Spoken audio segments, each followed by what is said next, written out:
Welcome back to another episode of Dance Med Spotlight, where we talk about all things dance medicine and dance science. On today's episode, I have the founders of Dancend, focusing on mental health in the dance space, making sure that it's not an area that we continue to overlook, but better the dance culture that we all love, and bringing support and education and tools to dance educators and other folks within the dance community. Founders of Dancend, joining me today are Kristin Deiss and Michelle Loucadoux. We have fantastic conversations about stress, mental health, body image, positive self-talk, how we can better support our dancers, trends that we're seeing within the dance community at different levels. We talk about all of that and more, so be sure to check out this episode.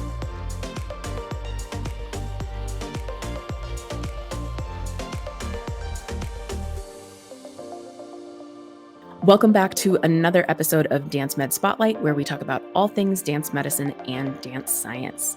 Today, I have a dynamic duo with us. As part of the organization Dancend, I have Kristin Deiss and Michelle Loucadoux. They both have some fabulous background in the area of performing arts and specifically talking about mental health. So welcome to both of you. Thank you. Thank you. My very first question that I always ask everybody is the brief version of what brought you to this point of doing what you do, and specifically within the performing arts sector.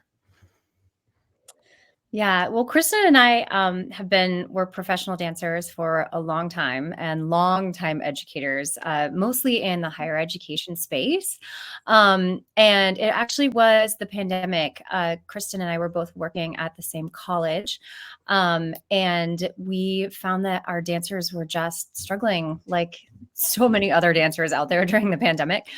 So we decided to find some dance-specific mental health resources. So we started looking. And we kept looking, and there weren't that many. So I reached out to a friend of mine who is a mental health professional and asked her if she could help us kind of work to adapt and create some of the science out there to specifically help dancers in their journey. So we worked on that and made some resources for our dancers. And then after that, we were like, wait a minute. Other people could use this.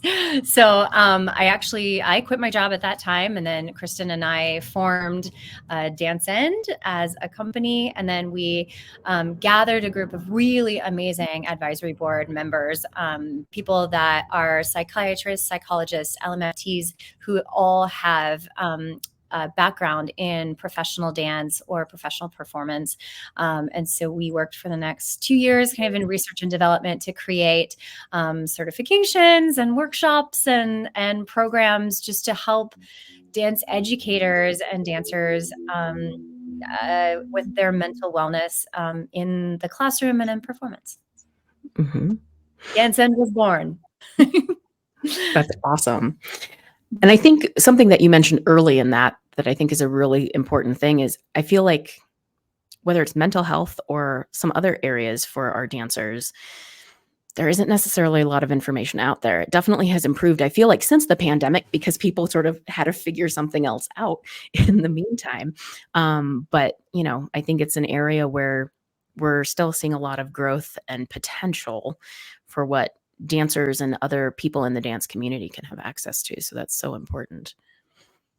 Yeah. And there's, it's just, I think there's also like a limitation to what we can expect of dance educators. And that's part of what we run into is like, they're already wearing a million hats. And then we're like, oh, add on top of that because your education to be an educator didn't cover these topics. So now you have to go out and read these, dance or not dance, excuse me, because they're not dance centric, most of them. You have to go out, read these research studies, and you have to research and find all of this information and then figure out what it means and then figure out how to implement it. And, no one has that kind of time. Everyone is drowning in what is already expected of them. And so what we really aim to do is take the information and the research that does exist, translate it in a way that's more easily accessible, and then give tips like, this is how you implement it in the room. And these are easy ways to do that, because and that takes some thinking and some making sure we're doing it right, which is why we have an advisory board. But Yeah. it's really incredible how much an education to become a dance educator specifically does not prepare you for some of these issues that you will encounter. Definitely. It makes me think of conversations that I have a lot of times with dance educators too, to that very point of, I'm not expecting you, as a physical therapist, because that's my background. I am not expecting you to be a professional of screening your dancers and knowing who needs what and how to fix them and how to give them exercises and all of that sort of thing. You have the option to bring me into the studio or send your dancers to me, or, a million different ways that we can have that access to take that burden off of them. Or at least like maybe I give them screening tools of, if your dancer says XYZ, send them to a PT. But I'm not expecting like a super deep dive into what I do as a PT for them. Yeah. Yeah. And I think dance teachers often, because we care, we just want to fix our dancers when they come to us, say, my knee hurts when I do this, or I've been really feeling sad over, the past few months, but I think it is our responsibility to also know what we know and what we don't know, and when to refer them to a professional in all ways, like, physically and mentally. Mm-hmm. Staying on this theme of the dance educators at this point, what are some things that you have either experienced yourselves since you've been in that role, or things that you see with the folks that you work in as maybe kind of like a couple of big challenges that they may face? It's a great question. I think I will start with something that I've faced quite often. And I think it's something that some of us have in common. And actually, sometimes I do get the reverse concern. So let me start by saying, when I was young and in training, I don't think a lot of my teachers, and not because they meant to hurt anybody or there wasn't any ill will, they weren't trying to do a bad job. They were teaching the way that they were taught. Mm-hmm. And there's a big line of tradition, and there's a pride in that tradition. And there's a lot that goes on when we talk about, well, this is what my teacher taught me, and so now I'm teaching it to you. In the dance world specifically, we kind of don't keep up with trends as other sports do.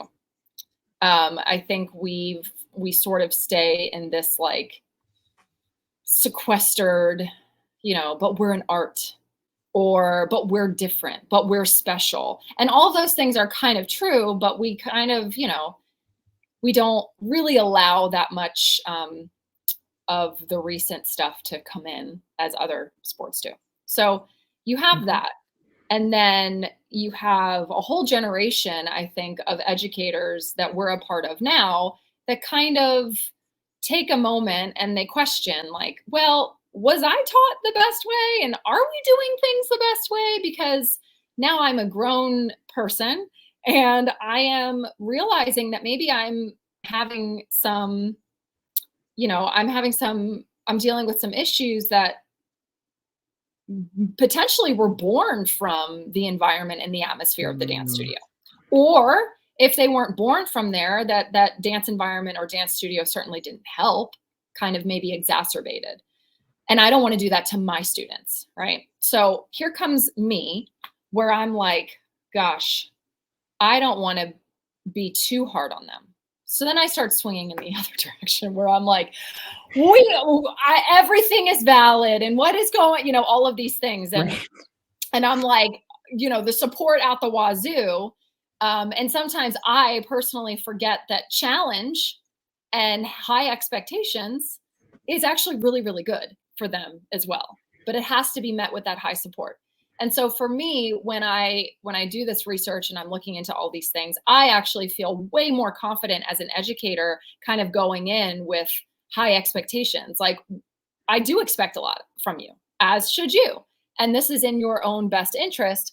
But alongside that, I will also give you high support, because the studies show that those are what create the most resilient athletes.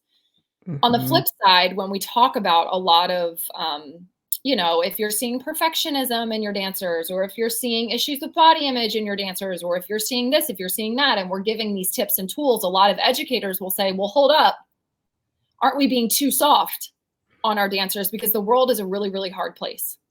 And if we're not preparing them correctly for that, what is our job then? What are we doing here? And so sometimes you get the educators that are like all expectation, right? And then we have to explain, yes, and we also need to support them in the room. And then you get some of what I am doing, which is like, well, I don't want to be too hard on them because my dance teachers were too hard on me. And I saw how that played out, right? So then we're like, yes, you're doing a great job of support, but you also have to come in with those high expectations and that, the high challenge as well. So I think for me personally, and I'll let Michelle chime in, I tend to see that where people are on this pendulum and they kind of have opinions on one side or the other. And if we can find that middle ground, then I think, it'd be a lot better for us and for our students. Yeah. I grew up, Kristin and I both grew up ballet dancers. And, I was, when I graduated from high school, I joined a company, then I joined a different company. And I danced for a company where at the end of the season, I was let go because I was told my body was too large for the company's aesthetic at that time. Now, this is the early 2000s, so things have luckily changed a little bit, right? So one of the first things that we did when we started Dancend was we started researching, body image and how's body image created and what happens, like how do we change body image and what is, how does body image affect what we do? And, even little things like, people commented all the time on my body shape when I was dancing, especially when I was in ballet. And even just telling dance educators like, hey, maybe don't comment on the body. It's like you can comment on the technique. You can comment on how they're using your body, but maybe not, wow, those are some wide hips, or those are, you have even like something that we perceive as a compliment as like, wow, you have long legs. Maybe, obviously we have different feelings that are attached to different parts of our body. So, maybe that dancer had some kind of trauma and maybe they're bullied because of their long legs. So one of the easiest ways that, dance, like educators can just support a more positive body image is to not fuel the fire of a negative one. Mm-hmm. That really resonates with me. I grew up dancing and was always, a bigger body in the room and in the studio. And I distinctly remember one fitting that we had for a costume. It was, costumes that kind of circulated around that got reused. And in the fitting room that had other dancers and parents and teachers in it, one person saying, oh, we're going to have to put a panel in this one, like shouting it across the room because we don't have anything that's big enough. And it's like, oh, that was not what my teenage self needed to hear when I was already so aware that I was different than most of the other dancers around me. So yeah, that certainly resonates with me. Yeah, me too. Same experience, except I was dancing for Richmond Ballet and it was a costume fitting for Balanchine's Serenade. And they had like rented the costumes from someone else. And, I'm tall and I'm wide. And so literally they were like, oh, we're going to have to let this one out. I'm like, just don't say that. Yeah. Exactly. Thinking about, so we've talked about kind of more dance educator perspective. Let's talk maybe about dancers in training, our other end of the spectrum when it comes to where we are in our dance journey. What are some of the things that you've seen in the last couple of years as maybe predominant challenges there? Well, there's lots. Let me get started. First of all, I think that, I think we've all heard the term negativity bias, that we all, as humans, have an evolved trait to, focus on the negative, right? It kept us alive when we were cave humans. And now we often still do it. A majority of our thoughts during the day are negative, and dancers specifically, I think because we have a culture of giving corrections, which we call them corrections, which don't even get me started on that word. How about feedback? Like, you are not a thing that needs to be corrected. But so we tend to focus on what can be fixed, focus on the negative. And that, I think, exacerbates our negativity bias. So, I mean, when I was dancing, professionally, I spiraled on any little thing I messed up on in class, or like something that wasn't perfect. So I think one of the main things that dancers struggle with right now, that we hear a lot in Dancend, is that they very much dislike themselves, and they dislike what they're doing, and they dislike everything unless it's completely 100% perfect.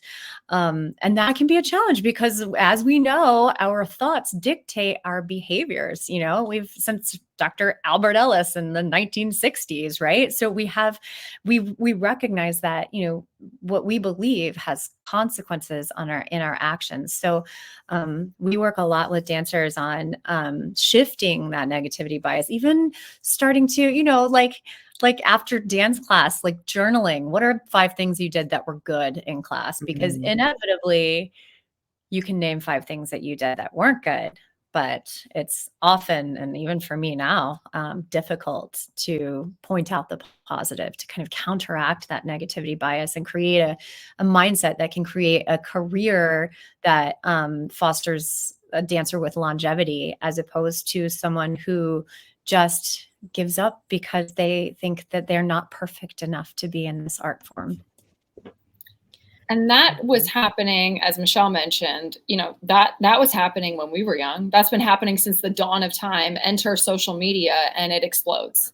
Right. And this is now what we're seeing, like, way more than even when we were young. So you're seeing these young people, I don't even know the age, really. I mean, it's different for everybody when they get on social media.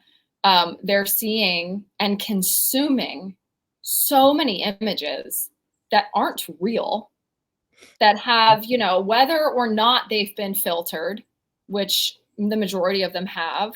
That arabesque that you're seeing might have been shot 952, it wasn't shot in one. Like when we had to take photos for auditions, we couldn't even see them right away. It was like, let's just take 5, and hopefully when it develops, the film develops, like we got something good. Right. We'll see it in a couple weeks. Yeah, we'll see it in a couple weeks, and you just send what you have, because then it's too late to go again. So it's like they're just consistently consuming these norms that aren't norms at all. But their brain is saying to them, this is what's normal. And if they can't keep up with what they perceive to be normal, then perfectionism, which most of them are already sort of like magnetic to, because that's sort of that dancer brain, that gets worse. Body image issues get worse. Negative self-talk gets worse. So all of these things are really exacerbated by these dancers consistently consuming perfect images and perfect dancers, instead of using social media and the internet for what could be such a beautiful exposure to all kinds of things, all kinds of body sizes and shapes and colors and styles. Instead, we sort of just are fed these ideas that are really unattainable and are causing serious issues. Socially, I read this a stat the other day, socially prescribed perfectionism, which is expecting that other people think you have to be perfect is up 33%, largely due to social media. And social media is correlated with negative mental health or declining mental health, but also that perfectionism is highly correlated with anxiety.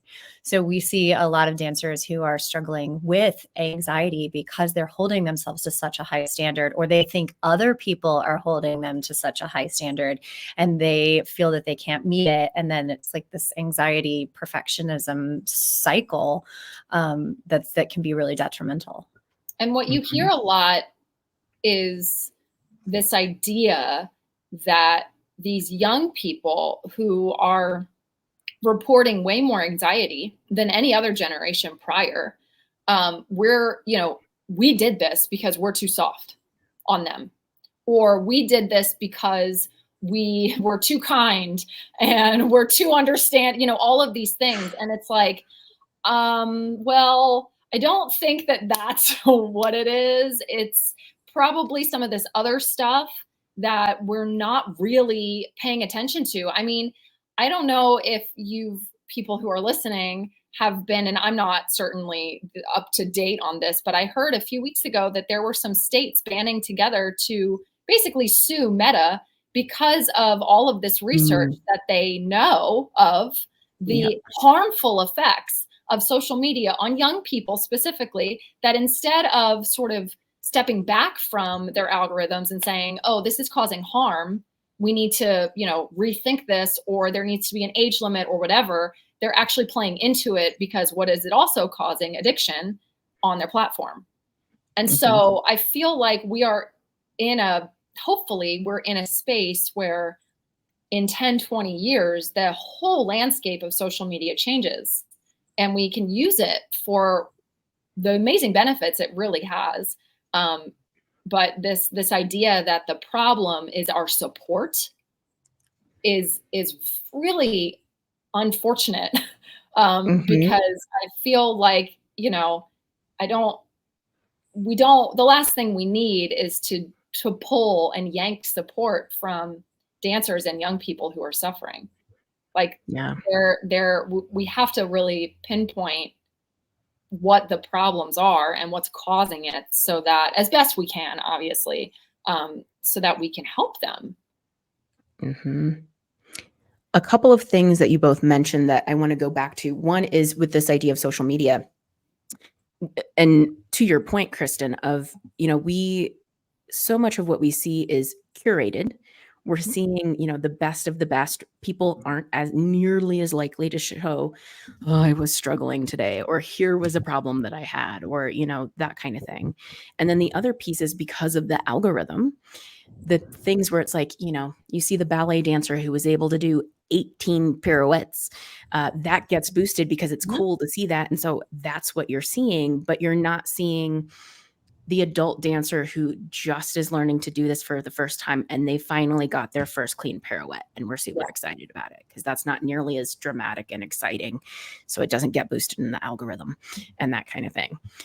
So yeah, we're very much fed what we consume with all of it. And then the other thing is this idea of anxiety. One of the things that has been interesting to see, unfortunate to see, is I feel like even just in the last year or so, more of my dancers, and particularly younger dancers, are now coming in with high levels of anxiety because I get to know them well and they spend a lot of time with me. I get a lot of comments of, well, I always get yelled at in class because of blah, blah, blah. Or they're always saying that so-and-so is doing better and I should be more like them. Or, some of these different comments. And I just feel like there's been an uptick in the last year or so of hearing more of that or seeing more of it from the dancers that I'm working with too. Yeah. I mean, I think it's a combination of things. I think the great thing is we're starting to talk about it. I know that when I was in my 20s, in teens and 20s, I struggled a lot with anxiety. I wouldn't even be able to stand, the fully huge challenges that impacted my career, my relationships. But I didn't know what it was. Like, I didn't know, like, I'm just like, Michelle, just stop being nervous around life and, stop, so what's great is we have the words to describe mental health challenges, A, and that B, they are less stigmatized. So we as a society are starting to talk about it. Now, the flip side of that problem is that, people are using the word anxiety to describe things that aren't diagnosable anxiety. So I think we need a little bit more vocabulary around that. Like, we need to kind of diversify our words.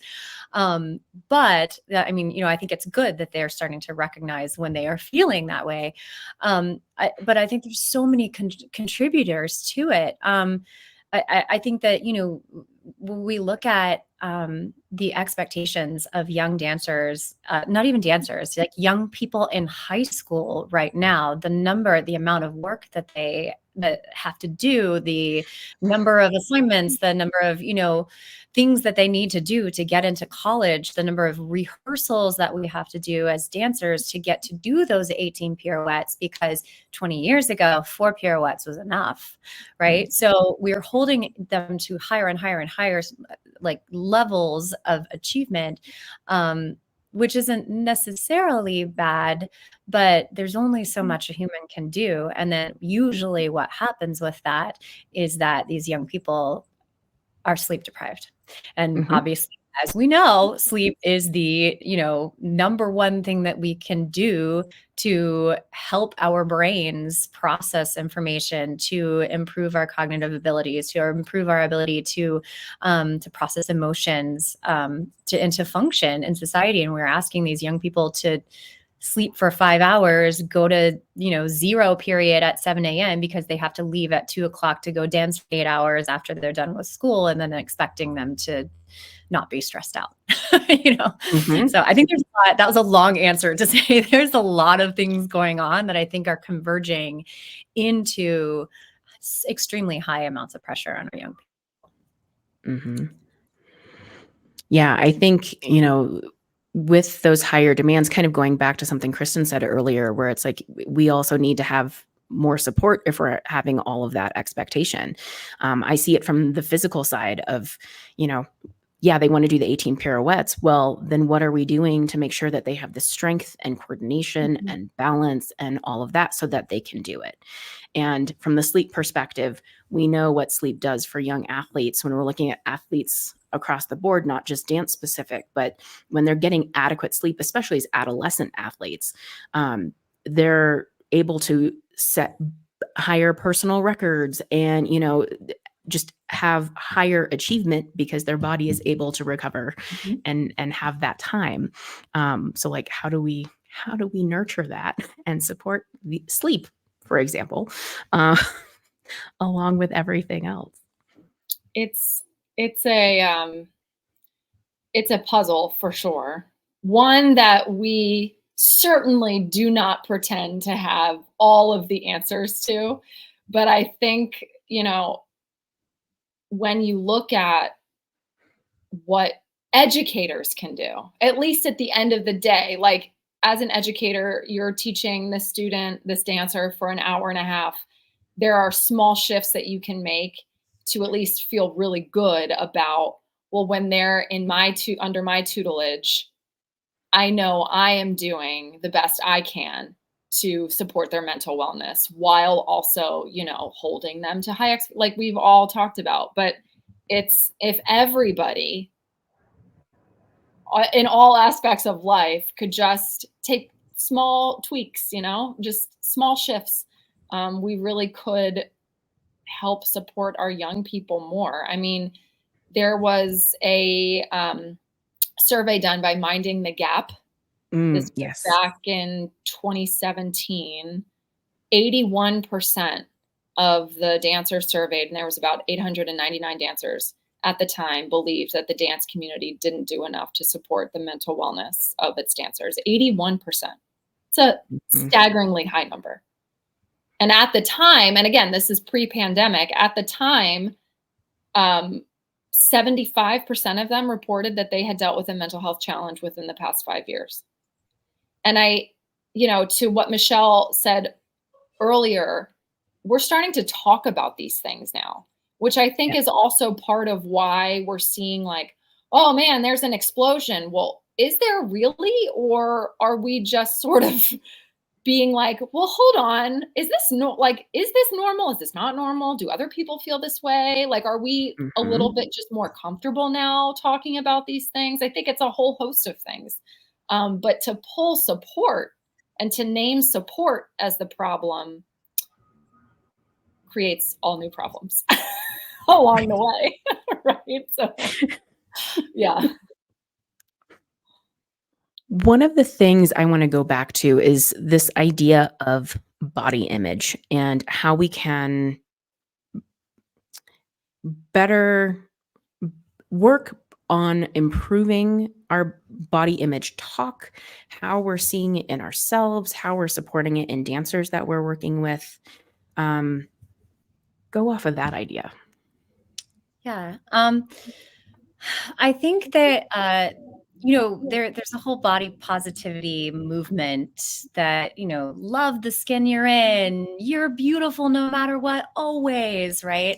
Which, I think, many people that try to kind of work on dancer body image are like, why can't you just love your body?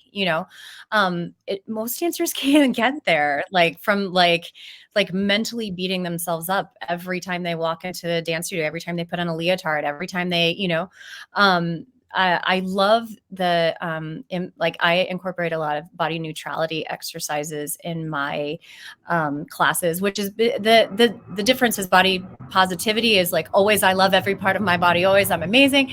Body neutrality is just recognizing your body for what it does. It is a functioning, hardworking thing that we have. Creating a gratitude practice for your body can make a huge difference in shifting that negative body image towards, doesn't even need to be positive. It can just be recognizing, rather than like, oh my gosh, I hate my thighs, they're so big. It could be, my thighs help me plie. My thighs help me run. And then going further than that, I do a gratitude meditation at the end of my ballet classes that I teach, where I just have the dancers move through their body and thank their body for the hard work that it's done.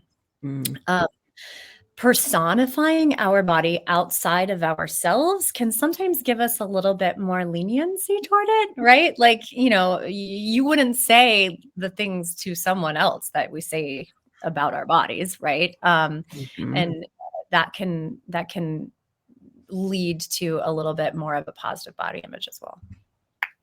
It also helps to, if speaking from the educator point of view, to not degrade your own body when you're talking and teaching to students, which I do all the time. Oh, these old hips, I'm like walking in like I'm 90 something years old and I'm already speaking badly about myself.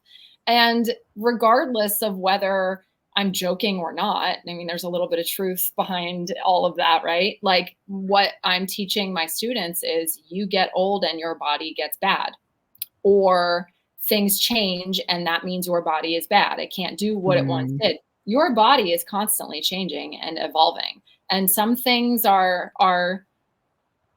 it's so, I even hesitate to use the word better, but like things just change. Your body is a different body every single day. You wake up literally, quite literally, right? It's different.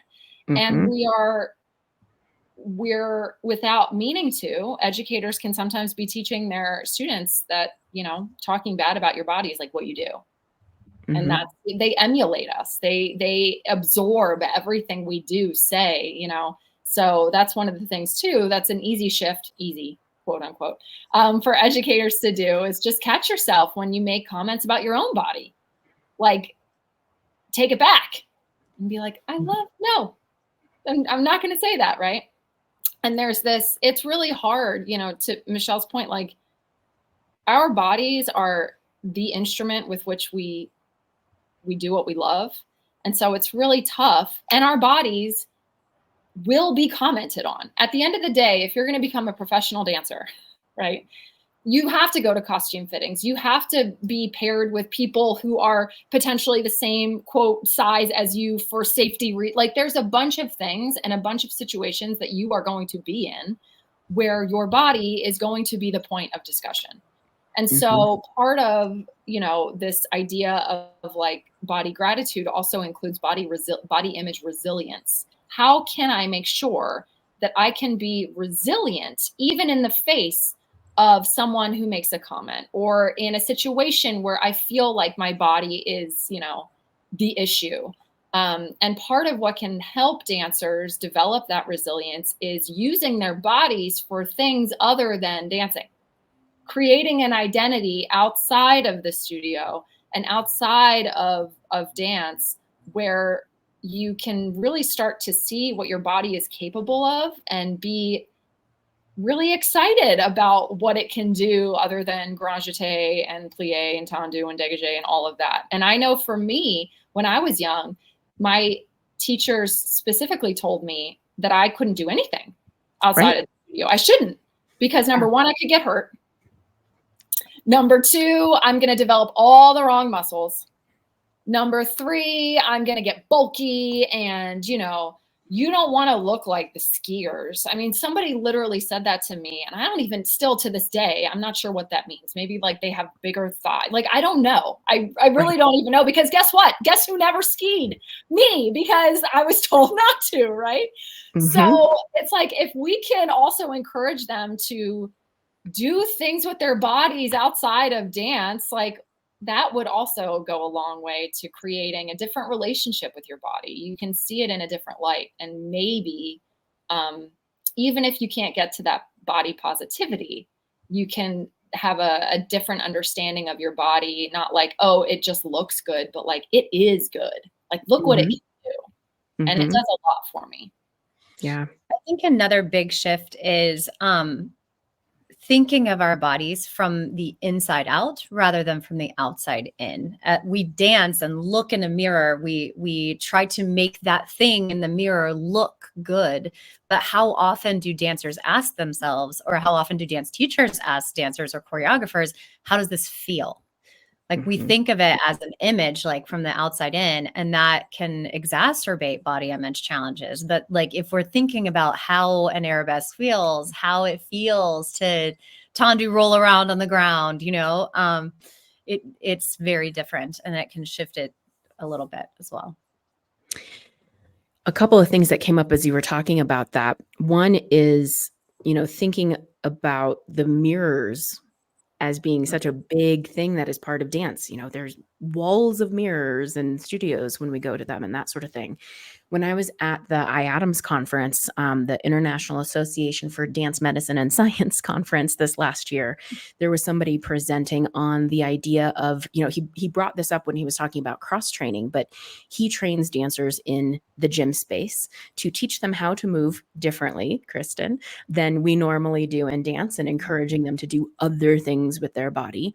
But one of the things they consciously decided to do there was minimize mirrors within that workout space, or have areas where there weren't mirrors, so that dancers would have a break from staring at themselves in the mirror as they're moving and all of that. Not only from the, you know, the physical perspective of training proprioception better so that they can see what it feels like versus just what it looks like to get some of these positions and whatnot, but also from that mental health perspective of, you don't need to be staring at yourself in the mirror anymore. You do that plenty, and kind of giving that break. And so one thing I did when I came back was I have mirrors in my gym space in the PT clinic.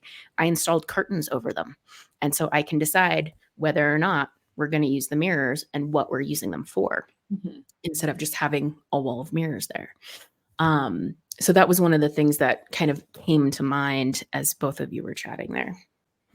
It's also, I mean, the mirror for me dancing, and I think this happens to a lot of dancers as well, the mirror becomes what's more real than myself. I would fight. Like, I remember going to company class and I would fight to get the bar space in front of what I called the skinny mirror, which was in fact a mirror that like wasn't even like, I think it was like bowed from like a water leak or something. Like, it wasn't even, but to me, I looked better because I was in the quote skinny mirror, which was, you know, a warped perception of myself, which is basically what our brains do to create our own body image, or what we see in the mirror is obviously not what we are. It's clouded by our own thoughts and our trauma and our beliefs. But that became, I would have a better class if I stood in front of the skinny mirror, because that to me was reality, as opposed to like my physical body being the reality. And, creating a two-dimensional reality that can be warped if we move to somewhere else is like a huge problem in many, many ways. I would love to see the entire dance world use mirrors significantly less. Mm-hmm. Let's see. What do you think? We've already talked about several different things of small changes that educators could try to maybe incorporate to support their dancers or improve body image, improve self-talk, some of those different things. If you had to pick, how do I want to phrase this? I feel a Sophie's choice coming and I'm already uncomfortable.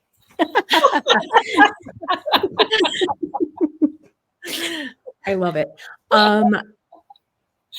If you had to say like kind of a number one thing that you would love to see dance educators incorporate, whether it is at the level of dancers in training, professional dancers, even just for themselves, what would you think would be like your go-to number one, I wish? I know. Okay, here's mine. Focusing on the process over the product. So I judge at a dance. I teach on a dance convention and judge at a dance competition. And years ago, someone was overheard talking to very little dancers saying like, what do we need to do to earn platinum? And they're like, smile, do this. And I'm like, and my insides went, that is completely out of their control. They can't, but it also, dance is set up in a way that we audition for a show, we rehearse the show, we do the show is over. Right. So it feels like there's an end, there's a product that we're working for, when in fact that time spectrum is so much bigger. So I wish dancers of all ages and dance educators could expand that spectrum to be more of a long-term, how does it feel to grow? Let's celebrate the daily work. Let's celebrate the showing up 5 minutes early and working on your passe balance so you can get those 18 pirouettes. But the 18 pirouettes are not the goal. The goal is the showing up early, the balancing, the working on your passe, because that's also in our control, and I believe that in the long term is going to make happier dancers, because it's fun. That's why we do it too, because dancing is fun. It feels good. And then we get into it, professionally, and then it becomes something that's not as good. So that would be my wish. That makes a couple of things come to mind. One is, so I'm also faculty at a PT program.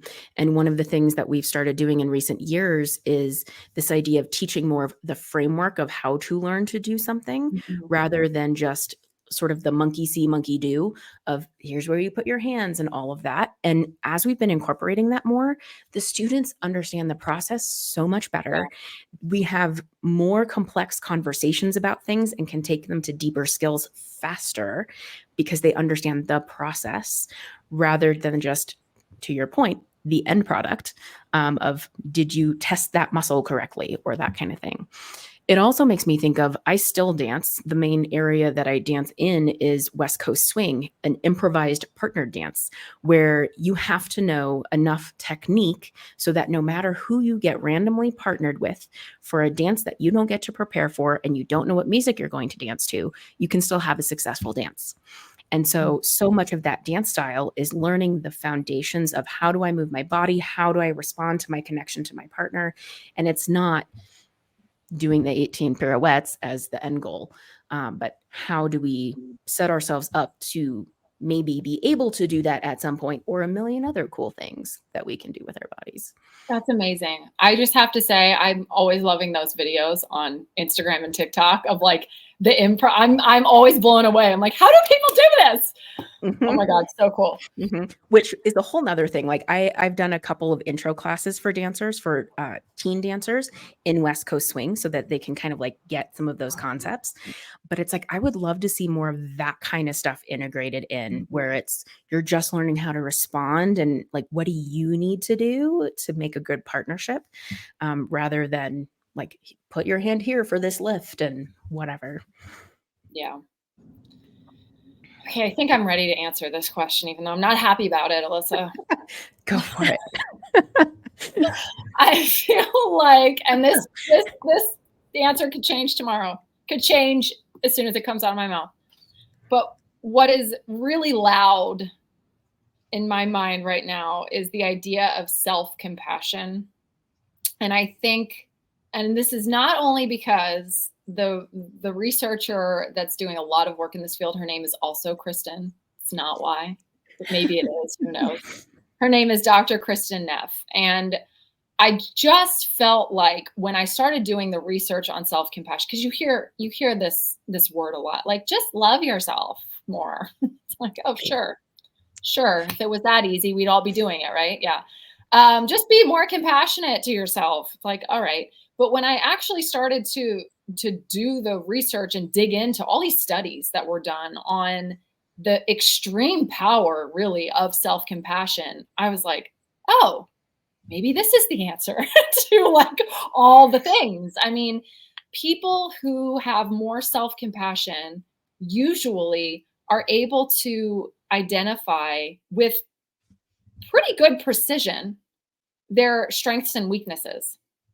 Whereas people who aren't as self-compassionate either have really ballooned ideas of what they're able to do, or they really put themselves down. And when you're able to see yourself in that realistic way, you can improve way faster, because you're not scared of looking at the parts of yourself that maybe aren't as good as you'd like them to be. And you're not as scared to fail. And you're not as scared to seem dumb or stupid, or, you know, all the things in the room. Like, I don't want to try and look like I can't do it. Like, people who are self-compassionate are better able to put themselves in a space to learn. And, you know, this is a very hard skill to teach, because this skill should be being taught everywhere. It should be taught at home. It should be taught at school. It should be taught in everything that our young people are doing. A lot of adults who are also supposed to be doing the teaching don't have this skill either. Mm-hmm. So I think, you know, if we could just start the process of being more self-compassionate by really becoming curious about the thoughts and beliefs that we have about ourselves and our own abilities, then I think that we could potentially get there quicker. It's the times where we're behaving and we're doing things based on beliefs and thoughts that we don't even know we have, that have just been programmed into us, and we're walking around making all kinds of decisions about things, not even understanding where those decisions come from. Or, you know, and this affects how our students are in the room when they learn. It affects how they perform. It affects who they are to each other. It affects the energy in the room. As an educator, you just walk into space and you're like, this group of kids, I don't know what it is, but I just can't seem to get through. It affects everything.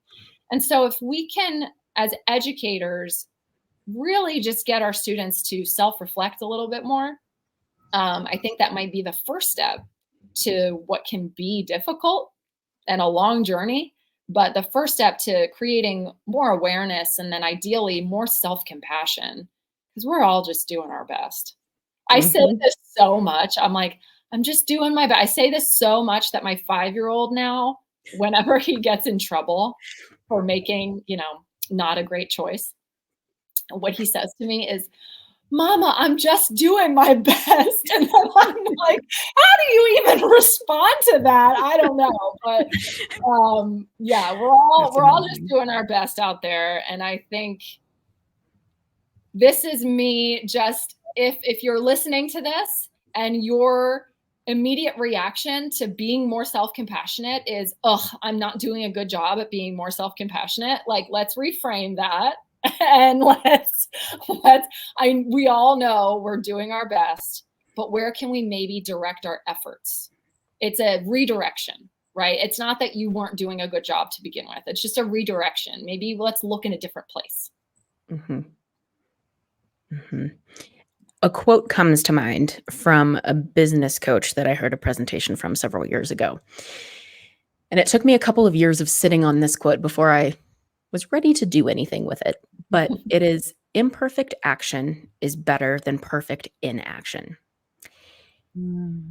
Thinking about the idea that just the fact that you tried, that you showed up, that you did the thing is already like, that is already a good thing. It doesn't need to be perfect. Mm-hmm. And there would be times before, like with owning my own clinic and trying to do social media stuff and all of these things that were outside my skill set anyways. I'm stressing myself out, recording 1,000 times, editing out the wazoo, and creating all this extra stress and work and all sorts of things for myself. And then when I finally started implementing this idea of, I don't need to edit out all of the ums or awkward moments. I don't need to make just the lighting perfect and all of that. This is fine the way it is. The burden that removed from me. But it took me a while to get to that point, to just be comfortable with a simple Instagram video to put out like that, much less anything else in my life. But I always go back to that quote when I'm having some of those moments for myself. I love that. And then think about how much mental space is freed up when you're not so obsessed and concerned over these things. Then you just by nature start creating probably better content, right? Or you're able to learn more skills. Or as a dancer, if you stop obsessing over being perfect, you just naturally start to perform better because your brain is able to think of the things that are actually really important and less about the stuff that, like you said, doesn't need to be perfect. I think this is a good opportunity for a special segment on the show.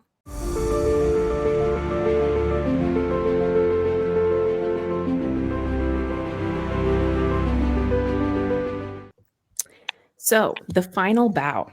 This is your opportunity, thinking about all the different things that we've talked about in this episode. What is the take-home message that you want somebody listening or watching this episode to walk away with? That the way we think impacts the way we dance significantly more than most people believe. If you want to be a better dancer, look at how you're thinking of yourself. And to piggyback off of that, you have way more control over what you think than you think you do. And if you start implementing some new habits, you can create a mindset that really does help support your dancing rather than take away from it. Love it. Then we have the shameless plug. So tell us about your organization specifically and promote whatever you want to promote at this point. If you have something special coming up, if you just want to share how to work with you, this is your time to just talk about yourselves. Great. I'll start. So we're Dancend, obviously. We provide mental wellness resources for dancers, dance educators, dance companies, dance organizations. Our goal is to not only provide information, but provide it in a way that's useful and manageable. We have tons of resources. We have tons of certifications and courses, some of which include dance educator certification. We also have dance adjudicator certifications where we teach dance competition judges how to use their words in a better way. We have workshops. We do workshops with dancers all across the world, thanks to the internet and Zoom. We do them on topics like resilience, perfectionism, self-talk, body image, you name it, we've got resources. We've been doing this for a while now, and we just have lots of research to share. We have a membership group called Council, where every week you get lots of stuff about a brand new topic if you're a part of Council. So you get an audio recording about a certain topic. You get a one-page written summary about that topic. You get a worksheet to use with your dancers that week about that topic. There's a meeting time where we all meet live and we talk about that topic, and we also present on that topic.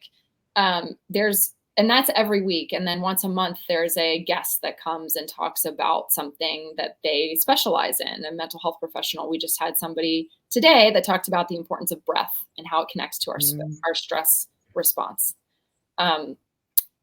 And Michelle, do you want to expand on that and tell people where they can find us and how they can sign up for stuff?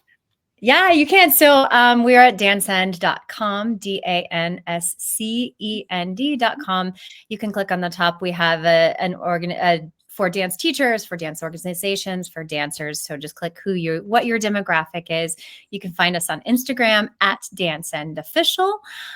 You can email us, dancend@gmail.com. You can text us 213-770-1226. And we just encourage you to reach out at any time. And right now, actually, if you're interested in joining the Dancend's Council, it's a council for educators.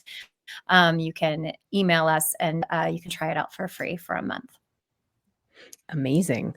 And I'll make sure that when I'm sharing everything out, I have links and all the things to make it that much easier to find you online in whatever way people want to.